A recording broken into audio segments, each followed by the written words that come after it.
Премиерот Христијан Мицковски се уште е убеден дека договорот со Бехтел и ЕНК за коридорот 8 е криминален, но тој дел го прескокнува од следните причини. Но како одговорен политичар нема да дозволам да одам чекор назад од тоа што е веќе почнато, бидејќи на тој начин покрај 350 милиони евра кои што веќе се платени од страна на претходната влада како аванс, а не е ништо направено, имајќи го предвид тој криминален и антидржавен договор, ќе завршиме на арбитража, која што сигурно ќе изгубиме, и така ќе платиме уште нови 350 милиони најмалку долари и ќе дојдеме до цифра помеѓу 700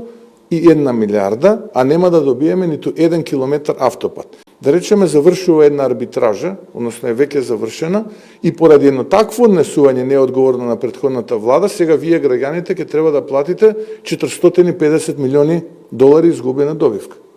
Но прашањето е дали ќе бидам неодговорен или ќе бидам одговорен. Неодговорноста значи помалку за вас,